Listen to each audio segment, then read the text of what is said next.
Welcome back to our discussion, From Disruption to Cohesion, the Next Step in Digital Transformation, sponsored by Juniper Networks here on Federal News Radio 1500 AM and federalnewsradio.com. My guest today is Dave Mihelsic, Head of Federal Strategy and Technology at Juniper. I'm Tom Temin.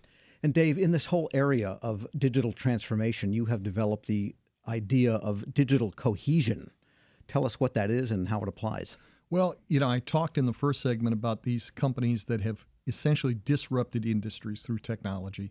So I think the next step, and we at Juniper Networks think the next step, is where we use digital technologies to bring more cohesion to the public. And that's really going to be a future in which applications are going to automatically connect. They'll self-assemble applications and data into compelling mega services. And those are going to enhance our lives in ways that we really can't even imagine today. And if you'd like, I'd like to go through a little vignette I created this morning. I call it Medicare 2020. So the year is 2020, and a retiree, that grandmother in Illinois, gets a text on her iPhone. By the way, that's the year about when I'll be there. It's 2020. So I'm hoping that this is a reality just for you. So that grandmother gets a text on her iPhone. It's an automated text. It's advising her of a potential medical issue. And that issue was detected by a cloud-based diagnostic analytic that had knowledge of her pre-existing conditions. It had access to the results of some blood work that was taken at a recent regularly scheduled physical.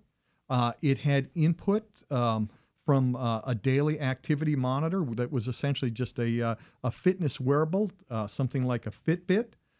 It had access to dietary information because this grandmother happened to be wanting to watch her weight, and she was using a online app to track her calories on a daily basis. Did it also know her pea pod deliveries if she was getting donuts? It could certainly get that, so it would know what she's actually buying. And potentially, even more importantly, it could get real-time telemetry from an implanted cardiac monitor. So all of these things actually exist today, but none of them are connected.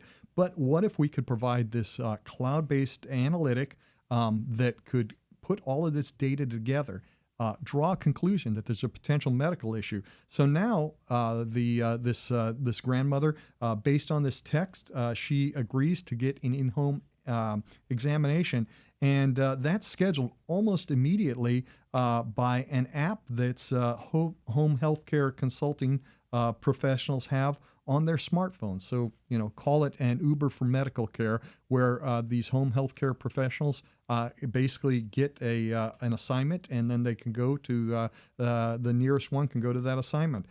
Based on the examination, that consulting medical assistant diagnoses the condition and determines that this person needs further treatment. That treatment can be then scheduled through a reverse auction online so that the treatment can be acquired at the lowest cost in the most convenient fashion to the actual end consumer. And so we're going to minimize the cost to Medicare and maximize the consumer experience. And that is what digital cohesion can bring to us. And so that brings all kinds of questions, too, is who programs all of this? And then what about the privacy and cybersecurity issues?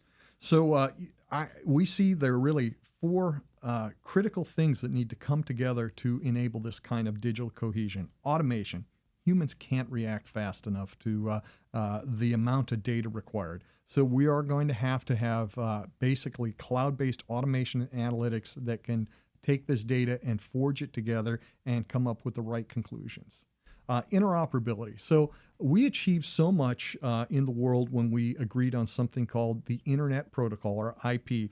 And it turns out the Internet Protocol is what runs the Internet. So really that allowed everyone to seamlessly and ubiquitously communicate.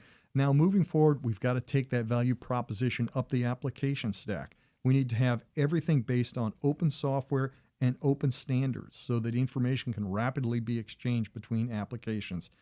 We've got to disaggregate software and hardware so they can be mixed and matched, and we can have a truly software-defined network. Security, you mentioned that right up front.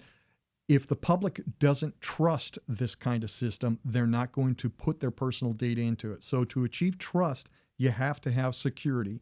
The only way you can achieve this level of security is to have a designed infrastructure that's upfront designed to be fully secure. And once again, that's going to come back to automation to make the access control decisions, who and what is allowed to access a person's data, under what conditions can that be shared, and we have to automate the cyber incident detection and response, Sure. keeping the adversaries out. Finally, performance.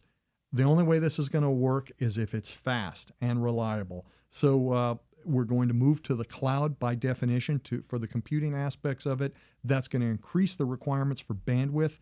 And as a result, we're going to have to upgrade the fabric of the internet and the fabric of these cloud data centers. Latency is going to become critical. The faster you can accomplish something, the more quickly you can deliver value to the end consumer. So you started with a story and ended up with technological factors. And it seems like that is the approach that government practitioners really need to take as they do digital transformation, to start with what is the story here? What is the... Right. What's the art of the possible? Right. And then backfill with what technologies are needed to keep that, to accomplish that. It strikes me that maybe as VA is looking to get out of the woods there to some degree and modernize the way it delivers services, that's a great way for an agency like Veterans Affairs to think. Right. Being able to track and provide the service to those veterans in a predictive fashion, as opposed to when the veteran is in need and has to get on a list to get those services. All right. So then who starts this? It sounds like the program manager, or maybe even a level above that, to begin this thinking toward this type of digital transformation. So absolutely, we need to bring commercial thinking into the federal government, and I think organizations like the Defense Digital Services in the DoD and 18F in GSA are a great way to start.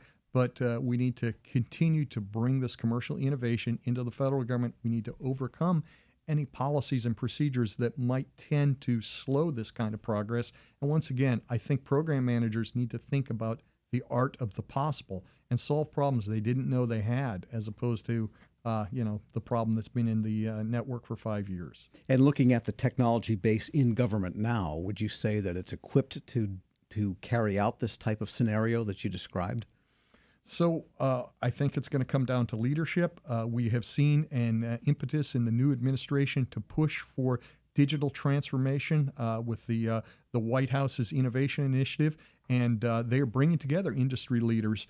So I think we're headed in the right direction.